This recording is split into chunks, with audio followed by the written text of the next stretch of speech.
8 de la mañana con 36 minutos, hacemos palabra que es noticia aquí en Futuro, la Radio del Rock, edición de este día martes 29.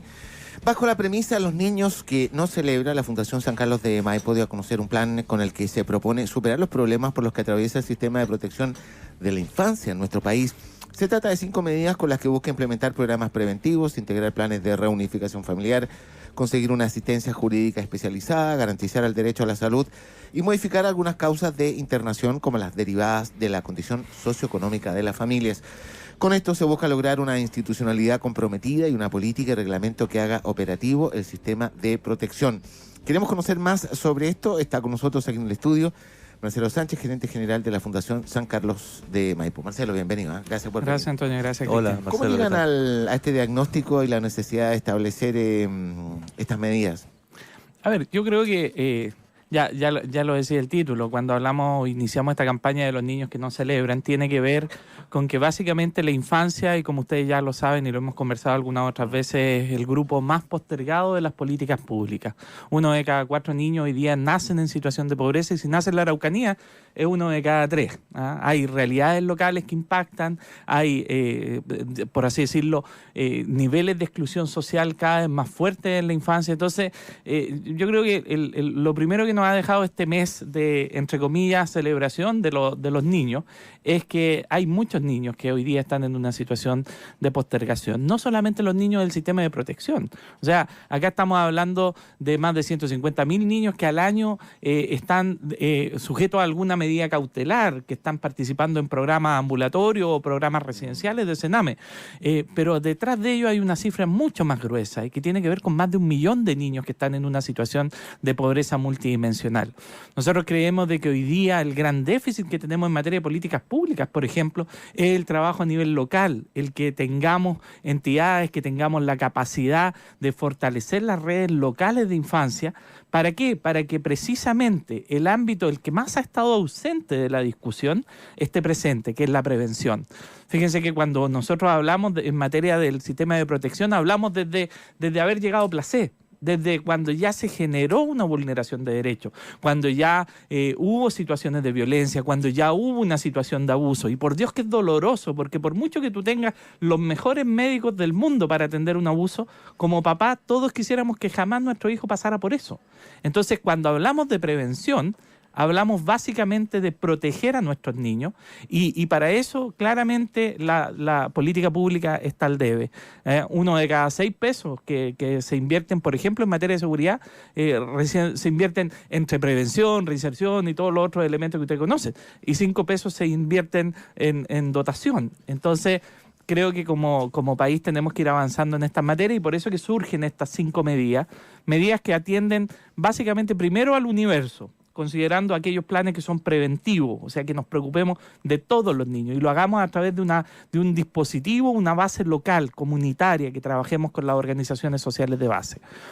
Pero también medidas que son específicas para el sistema de protección, evaluar las medidas cautelares, poder contar con un abogado cada uno de los niños, con una defensa jurídica especializada, preocuparnos de la salud física y mental. No puede ser que estemos siguiendo engrosando las listas de espera con nuestros niños que hoy día están en una situación de riesgo inminente y no pueden ir a la lista de espera de la salud pública, porque si no, ya vieron ustedes lo que ha pasado con la cantidad de gente que ha muerto en las listas de espera y con la cantidad de niños que también murieron el año pasado en las listas de espera. Los niños hoy día no tienen ninguna priorización respecto de la salud mental o de la salud física en el sistema público y se requiere hoy día tomar una acción urgente.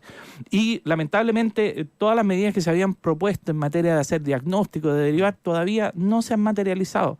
Entonces, contar con un abogado, revisar las medidas cautelares, tener acceso a la salud garantizada, contar con programas preventivos y bueno, y básicamente el poder generar una red de protección en el territorio que esté actuando de manera permanente. Son algunas de las medidas que nosotros hemos propuesto y que no requieren un trámite legislativo. Hay 6 proyectos de ley que están en discusión. Ustedes saben que el sistema de garantía de derechos explícitamente postergó lo que es protección especial y lo dijo, lo vamos a postergar a que tengamos un sistema de reinserción y un sistema de protección nuevos. Pero esa discusión va a llevar años Y hoy día necesitamos una acción urgente que va desde la capacidad de gestión, que va desde promover programas de reunificación familiar, de promover la defensa jurídica, de tener claro que los niños necesitan hoy día una respuesta en salud física y mental. ¿Qué generaría, qué provocaría, por ejemplo, estoy poniéndome en el mejor de los casos, la implementación de estas medidas?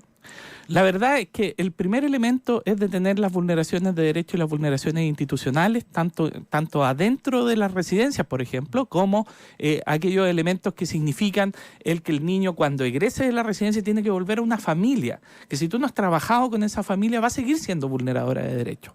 Pero si tú pones el foco en la familia y empiezas a restituir derechos al interior de esa familia para que no vuelva a vulnerar, tú detienes, cierras la llave, tanto de las vulneraciones que hoy día tiene el niño adentro de la residencia, como las futuras en esa familia. Fíjate que nosotros desde el 2012 al 2014 hicimos un programa de intervención familiar midiendo el bienestar de todos los niños que participaban en ese programa. Eran 400 niños que participaban en 8 programas de Sename, pero que adicionalmente la Fundación financió la intervención familiar. Es decir, cambió la lógica de Sename tradicional, que trabajaba solamente con el niño.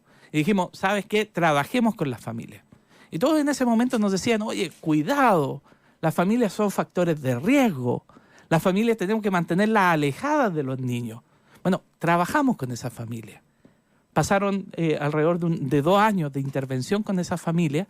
¿Y qué logramos? ¿O cuál fue el resultado que se midió? Se midió con una escala que se llama el NSFAS, que medía bienestar del niño a través del tiempo, cómo cambiaba el bienestar del niño. En el 70% de los casos, los niños que habían restituido vínculo con la familia, es decir, que se había trabajado en esas intervenciones, habían mejorado su situación de bienestar. Marcelo, es decir, habíamos cambiado el paradigma de que esta familia era un factor de riesgo. ¿Qué se puede hacer? Porque claro, escucho tu diagnóstico que es bien dramático, agobiante incluso. ¿Qué se hace en la mitad? Porque claro, llegar al ideal imposible. Claro. Por múltiples razones, aunque lo quisiera, digamos. ¿Cómo se va avanzando, digamos, paulatinamente para enfrentar esta coyuntura tan difícil que se está viviendo en Chile, desde la perspectiva de la infancia?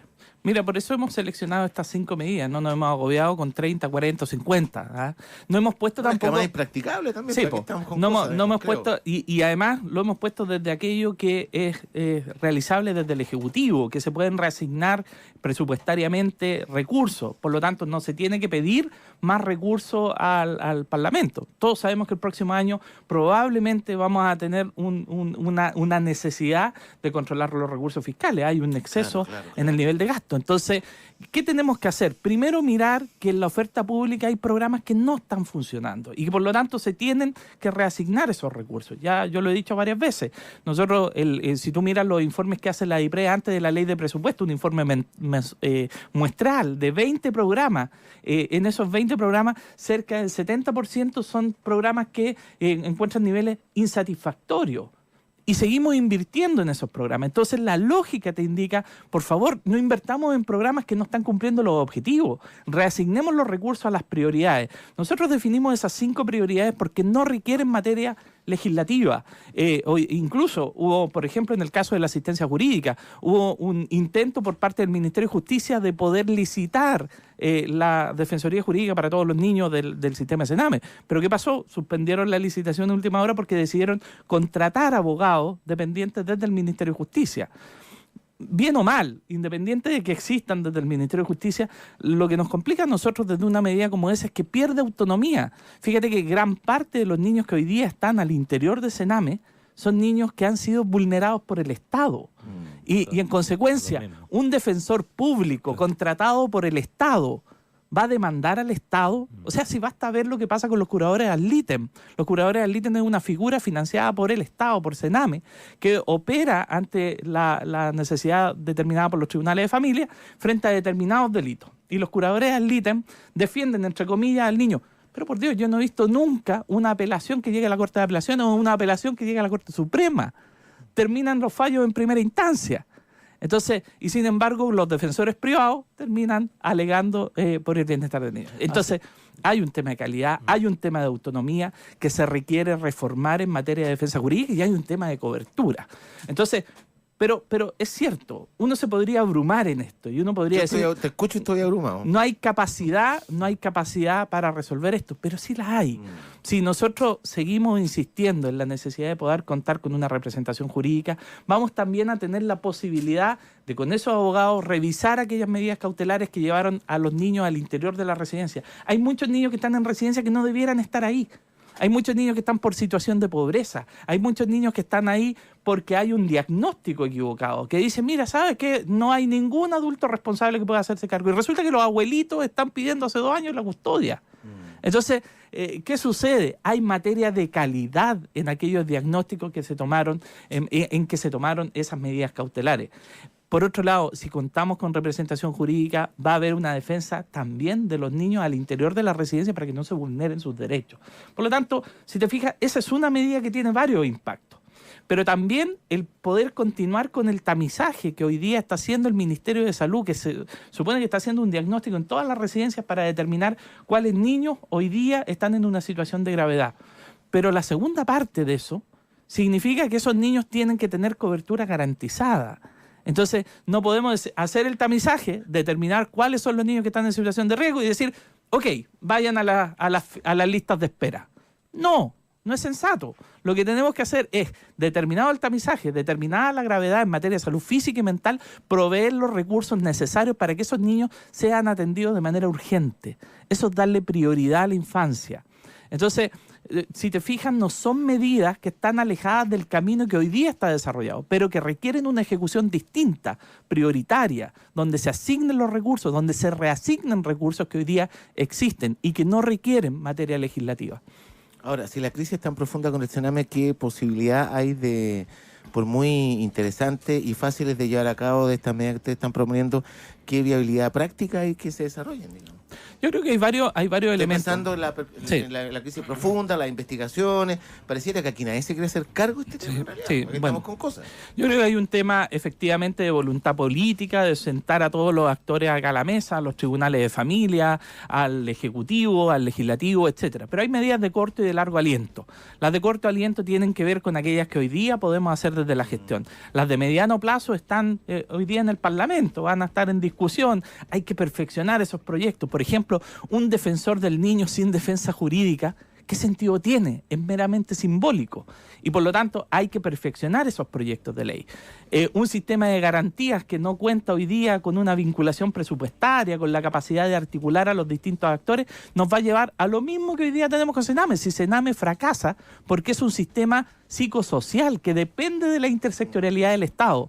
Y mientras eso no se logre, no vamos a lograr avanzar. Por eso que el llamado está a tener conciencia que tenemos que tomar acciones de corto plazo amparadas en la gestión, medidas como las que nosotros proponemos y muchas otras que también se pueden implementar sin mayores costos o sin mayores acciones, como por ejemplo la reasignación presupuestaria. El contar que los niños puedan contar con un libro de vida que les cuide su memoria, que les cuide su afecto, que desarrolle su identidad, por ejemplo, algo tan básico, algo que ya está implementado en algunos hogares de propio Sename, que se pudiera extender a todas las otras residencias. En fin, contar con un estatuto que garantice el derecho a visita. Tú sabes que en materia de ley penal adolescente hay un estatuto que te garantiza el derecho a visita de los niños y por lo tanto los papás pueden ir a verlo en determinado horario. ¿Qué pasa en materia de protección? Eso no está regulado y por lo tanto hay muchas residencias que le dicen a los papás, bueno, venga el miércoles a las 10 de la mañana. ¿Qué papá que tiene que cumplir con una norma del tribunal que dice que tiene que tener trabajo estable y permanente va a poder disponer de toda la semana a las 10 de la mañana para ir a ver a su niño?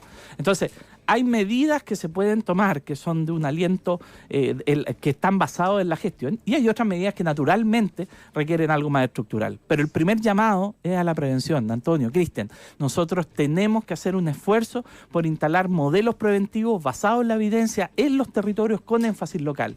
Todos esos elementos se pueden ir construyendo mientras tengamos claridad de que no se pueden invertir en programas que no tengan resultados y que esos recursos tienen que disponerse en una oferta pública de calidad. Marcelo Sánchez, el gerente general de la Fundación San Carlos de Maipo, nos estaba comentando respecto a sus propuestas para, la protección de la infancia. Marcelo, gracias por haber venido al programa. Muchas gracias. Muy bien. Muchas gracias. Bien, faltan 10 minutos para las 9 de la mañana.